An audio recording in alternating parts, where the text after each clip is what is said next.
Selamat pagi, ibu bapa, oma opa, dan saudara-saudaraku yang baik. Terpujilah nama Tuhan. Waktu terus bergulir. Pagi yang baru telah tiba, dan kita tetap dilindungi Tuhan. Firman Tuhan yang hendak kita renungkan. Mazmur 133 ayat 1.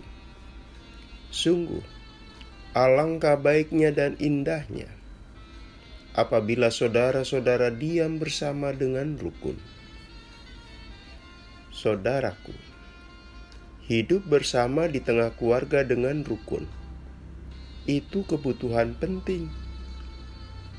Dalam Alkitab digambarkan pola hidup demikian banyak manfaatnya.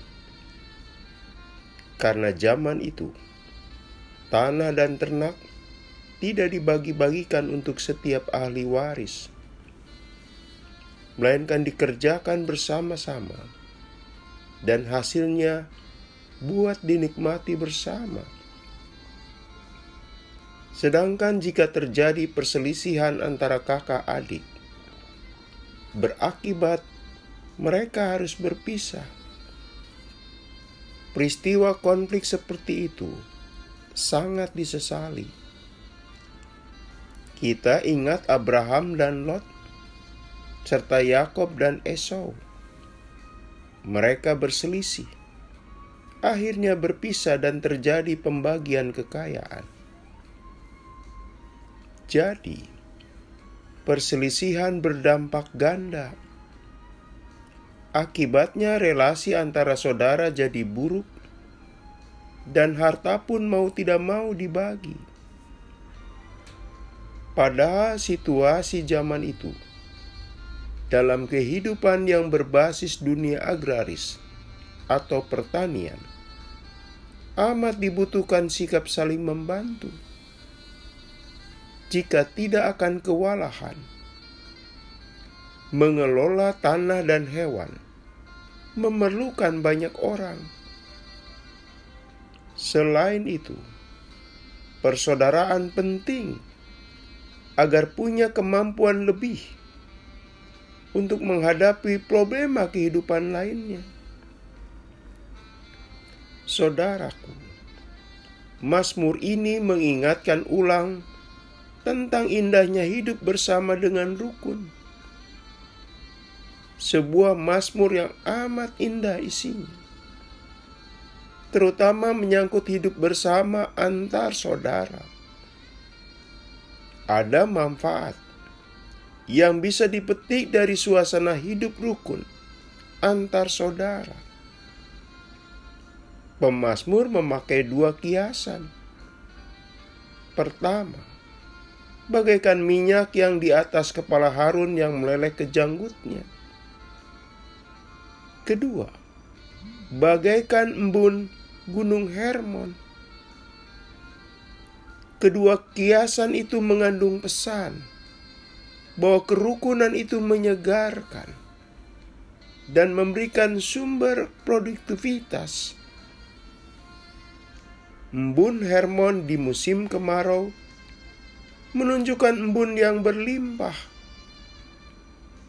Air sebagai sumber kehidupan untuk tanaman, hewan, maupun kebutuhan manusia mudah didapatkan, sehingga ladang dan pohon bisa berbuah baik, produktif. Oleh karena itu, persaudaraan mesti dirawat dan senantiasa dijaga. Seseorang yang kita sebut sebagai saudara biasanya memiliki hubungan darah dan masih memiliki ikatan keluarga. Dalam kehidupan kekristenan, tidak hanya itu. Kata saudara bisa juga karena iman yang sama, sekaligus orang lain yang saling memberi cinta dan kasih sayang. Saudaraku, sebagai orang Kristen, kita jangan terjatuh pada sikap saling menjatuhkan. Dalam ikatan dan semangat hidup rukun itulah panggilan kita. Kita saling mengasihi, saling hidup menopang, dan saling mengampuni manakala terjadi kesalahan dan perselisihan. Seperti layaknya saudara, kita merasa dekat, hangat, dan penuh pengertian. Sebuah kehidupan bersama tanpa cinta, tanpa rukun, tanpa saling memaafkan, maka kebersamaannya rapuh, keropos. Kata saudara menjadi hambar, hampa tanpa makna. Sedangkan jika hidup dengan rukun, kita merasa kebersamaan yang menyegarkan. Kerukunan juga memberi peluang lahirnya hal-hal yang baik, kesukacitaan, kreativitas, saling membantu, pengembangan diri, dan lain-lain.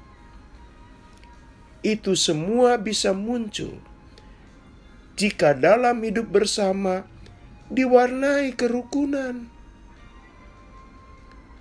Untuk itu, saudaraku, sepanjang hari ini kita menjauhi gaya hidup yang saling jegal-menjegal dan menghambat kemajuan orang lain.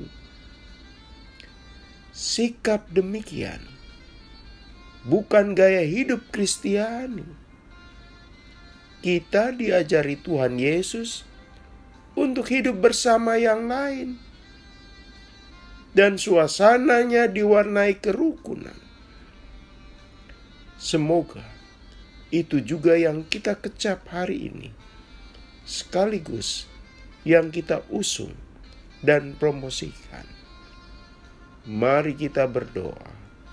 Tuhan, mengisi hari ini, mampukan kami membangun kebersamaan dan kerukunan dengan sesama dan saudara, bukan saling konflik dan saling menjatuhkan. Dalam nama Tuhan Yesus kami berdoa. Amin. Selamat pagi saudaraku, selamat memasuki pagi yang baru. Masih bersama Pendeta Emeritus Supriyatno. Tuhan memberkati.